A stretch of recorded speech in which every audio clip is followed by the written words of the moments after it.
Understanding by Design is a curriculum model Lenape District has chosen to use.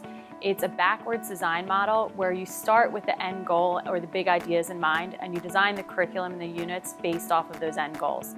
Historically, curriculum was written in a way that you would kind of pick a textbook. That would be the first step. And then from that textbook, you'd go down and say, okay, here are my chapters, here are my units. And from that, you design your lessons.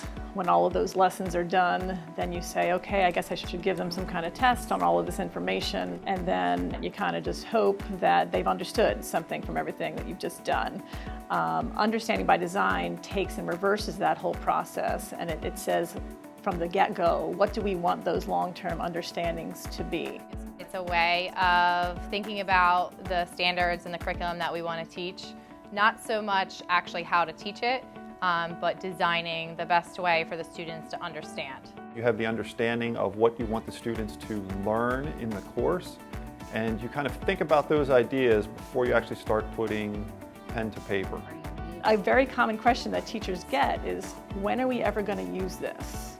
And sometimes historically teachers have been frustrated or felt like students were arguing with that question, but that is a really valid question that teachers need to be able to answer.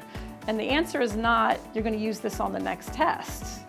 We need to be able to give them an answer to say, you're going to use this in the real world. This is something that mathematicians use, historians use. This is important information, and we need to make it have meaning to them. Because if this information doesn't have meaning to the students, they're not going to be able to connect with it, and they're not going to end up using it, and therefore it's going to be forgotten.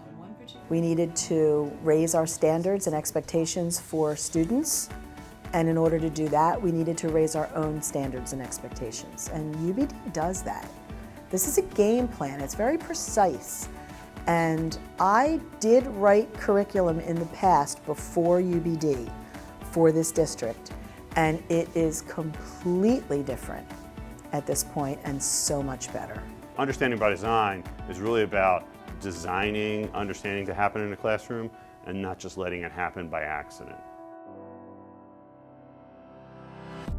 Back in 2008, the Lenape District went through the long-range planning process. And one of the aspects of the long-range plan was encouraging students to take academic risks. And one of the curriculum models that was looked into was the Understanding by Design curriculum model. Several teachers and the senior supervisors were sent to a UBD training workshop given by Grant Wiggins, who was one of the co-founders of UBD. And as we sat there in the workshop that week, it was very evident and clear that this was a curriculum model that would really benefit our students and really help to encourage them to take academic risks. It really allows a lot of flexibility within the district to write our own curriculums and to allow the teachers to really design their own curriculums based off of the state and national standards for their subject area. Like, I'm just picturing me being a student in your class and you tell me, go make a safety manual. So what am I doing? I am a UBD specialist. The training I needed to go through in order to become a UBD specialist was provided by Authentic Education, which is the organization that has been run by Grant Wiggins and Jenny McTighe, who are the originators and authors of Understanding by Design. So I took an extensive online course that took me through all the stages of Understanding by Design to make sure that I had a firm understanding of what those stages meant and how to help teachers to think deep and think thoughtfully into their curriculum to be able to come up with these essential questions and enduring understandings. So the training really focused on the skills that I need to help people arrive at those understandings, to be able to develop them on their own. We are trainers at Curriculum Week in June every year, and we are training the other teachers on the 3-stage process of UBD. We train the teachers to take it to the next level in terms of their curriculum, not just getting students to memorize and regurgitate, but actually getting students to understand the material and transfer it in new situations. Teachers are very good at coming up with the day-to-day questions, but to come up with these overarching questions that are very thought-provoking definitely take more time. These are really overarching themes of tech ed. Yes. So when we're talking about like department goals, like this would be a major department goal of tech ed. So this, I totally agree 100% that this needs to be a standalone unit. But I think there's just more components that maybe we could add in there. English is my discipline, and I am very close and passionate about what those teachers write, but I do not dictate content. They're the specialists that write the individual curriculums. I'm the specialist that aligns the curriculum and that asks them to think more deeply, that to create something that is truly enduring or to create something that is truly essential if that's not the way they're thinking. That's my job. What do I want the kids to get from this literature unit? Transfer goal. Independent of me, after they leave me, what should they be able to do after I teach them that? When you settle on that and you start to write, then I can help you out. You don't have to write it completely. At least I can say, you know what? Your understanding, your question, your knowledge, your skills, perfectly aligned. My specific content area that I teach is science, but the curricular areas that I'm in charge of here are very varied. I do science, I do technology, I do music. So each year our content areas are actually changing, but the process of UBD is what does not change. We can critique in all content areas because we're looking for some key features in these curriculum. We can tell an enduring understanding even if it's not in our content area. We can tell if it's a question that elicits conversation and that is debatable. I think you guys are getting the idea, like more often than not, if you start an essential question with the word what, it's not going to be an essential question. Oftentimes. I mean, there are a few, but starting with the word what, then it's eliciting some kind of one-word list or something like that, versus a discussion like how, why. Those are good words to start the essential questions with. Even though I have never had any training in business and marketing and sales, you know, I can still look at a unit done by that group and I can tell if they're thinking in terms of the big ideas and the way they're going to roll that out is effective or not. And if they're asking the students to transfer their knowledge, even if I don't actually know the 4 principles of marketing, I can still look at a unit and know if the students are being asked to do enough autonomously and if enough rigor is there. So go off of that GOO project that you already do, where they're researching the toy, the target market, they're coming up with that whole plan using the 4 P's of marketing and all that. Now I think the performance task, maybe after that, now that they've had experience and really have done the meaning making through that project, now the transfer part of it is you should give them a toy that they don't know what it is.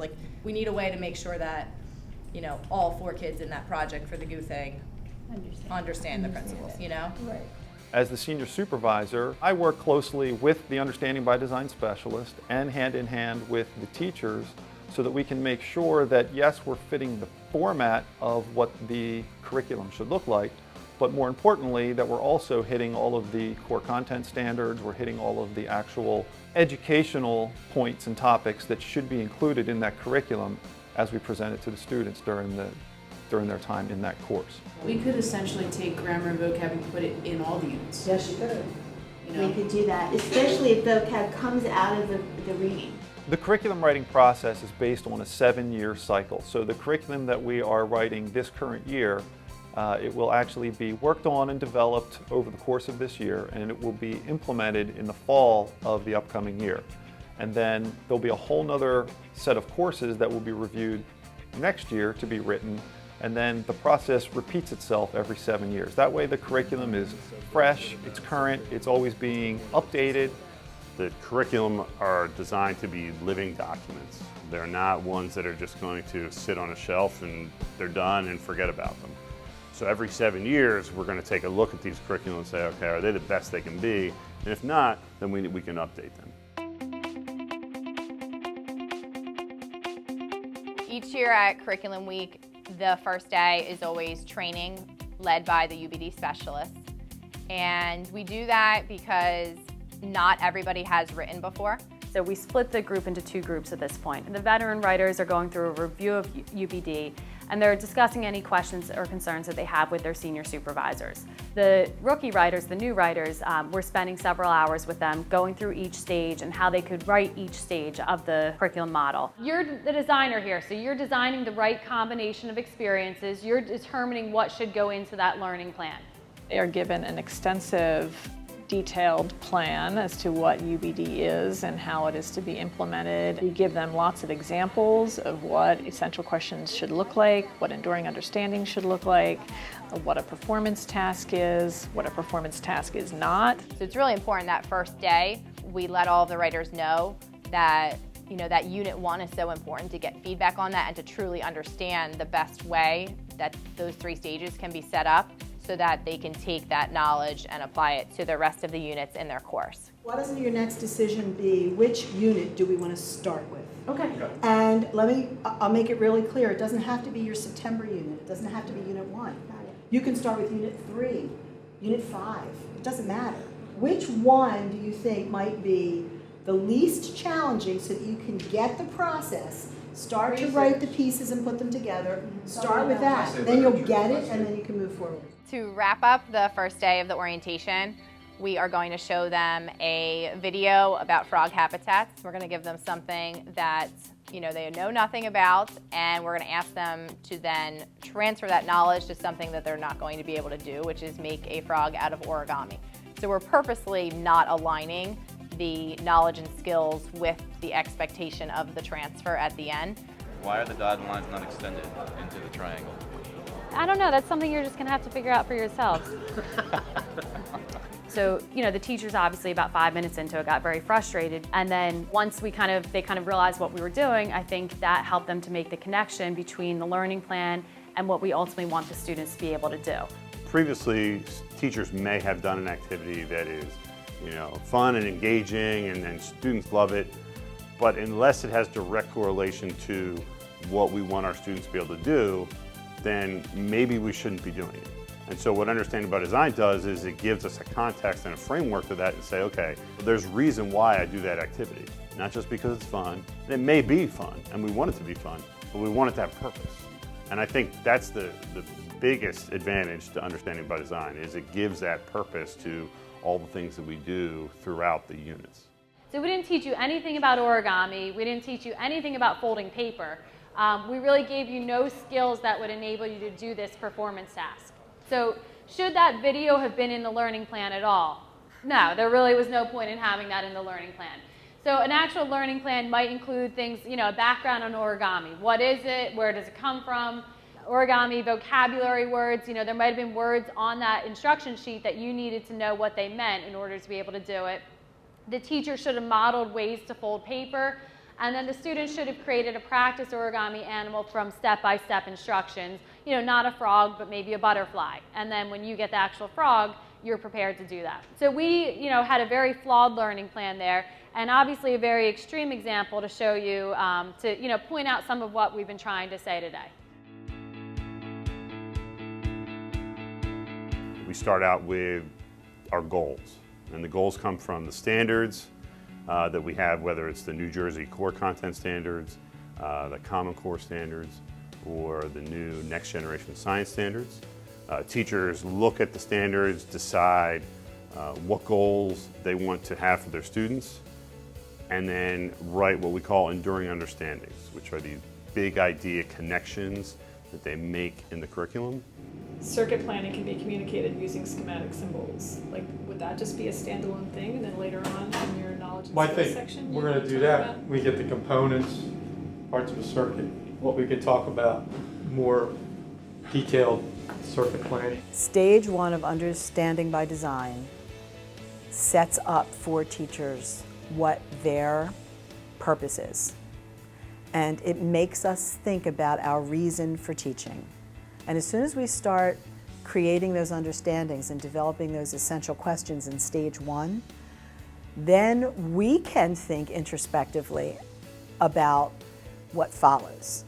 So if we ask good questions, then we need to discover what follows that so that the kids can answer those questions ultimately for themselves.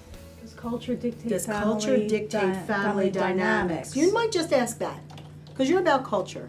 Because to a certain degree it must. I mean, there is that's a yes or no question. Can you say to what degree, or explain how? How? You're right, good, how? When we hit on a performance task that they've written and I like, and we embellish it, they just get so excited because they know that through that performance task, they are going to reach their students and the transfer goal is going to happen. This can be applied to so many countries, but we Okay. started with Cuba because, okay, so now once they are here, they're creating the little Havana. Okay. And why do they need that? What is So the there's reason your for- transfer goal, to take it outside of, to incorporate, but take your feelings outside of the Spanish community and realize that this is a global. It's happening Discovery. everywhere. And we were talking about Yes. why do There we you have go. Little Italy and why do we have There you go. Chinatown and Vietnamese why do we community, have, you know, There you why. There's a You nurturing can ask them to aspect. develop an appreciation for communities within communities instead of isolation. All right, make it your words, but that's a great transfer goal. That's what they will do outside of you. You're teaching them the appreciation, how to do it. Let them find themselves in Chinatown or Little Italy and realize, this is what I learned from Spanish. Like I'm Exactly. here. It's awesome. Yeah. Now, if we go from the global to the Hispanic, I mean, I think it's great because we're going to create a consciousness about the world, And there's your transfer goal, which is amazing. which is what you want them to do. The Modern European History Group was working on the big ideas of the Renaissance, Reformation, and Exploration unit for European history. So one of the first things that I said to them was, you know, what do you want the students to transfer from this unit? What would you take? What's the commonality between those three time periods in European history that you would hope them to be able to transfer today? So do you think that your transfer goal is, you know, situated around globalization then? Yeah, Okay. I think that's the idea for students. It all ends up kind of linking back to that. So I think for as the transfer goal, that's the big piece. And it's not just what we want them to know or recall, but it's what do we want them to actually do with the subject. Like we want them to actually do chemistry, we want them to do math, we want them to be able to 10 years from now be able to use these subjects and not just recall them. Stage 2 of the Understanding by Design process is collecting evidence. The biggest way that teachers can make sure that students are not only understanding, but understanding enough that they can transfer to a new situation is with something called a performance task. You need to give the student a scenario where they're basically taking the concepts and the enduring understandings from that unit and transferring it in a brand new situation. One of the groups I'm working with, this group, was actually one of the business groups, and they were having some trouble getting their performance task out. They were taking an already existing project that they do in their classes, but I had to kind of let them know that it was more of a activity where it was really just the meaning-making stage of UBD, and it didn't have enough of that transfer element. Performance task is the evidence that every student in the room can not only just understand it and know pros and cons, but can take that and apply it in a brand new situation, you know? And I think it's just like about giving the student the opportunity to do that. Like, you know, and keep in mind that like grading can be different. You might, you know, it's not so much about the grade that they're gonna get on the transfer, it's giving them an opportunity to take their learning and be put in this uncomfortable new situation and force them to have to really think about it, you know, because that's gonna make them better for anything else. Once we have those goals established, and once we have established stage 2, the performance task, and what we want the students to be able to do with the knowledge and skills they acquire, then we design our lessons around that idea, that big idea, that end goal of the unit. We just listed a bunch of things in the learning plan, and now we're going back and determining whether they are acquisition, meaning making, and or transfer activities. So the learning plan has, you know, various activities in it. It can include teacher lecture, modeling, demonstration. Those are our acquisition activities. It's almost kind of like the practice that's leading up to the performance task. So say in a game of soccer, the performance task would be the game itself, but the learning plan would be, hey, let's do the drills. What drills need to be made? What are the rules of soccer? So they need to understand the rules, they need to do the drills. So you don't just throw them out into the game, you need to prep them first before they play the game. In anything in technology, what we want to do is have them learn about this design loop or engineering process.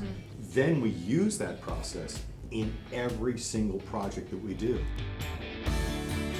Understanding by design has really changed the way we do things in the classroom and within the school.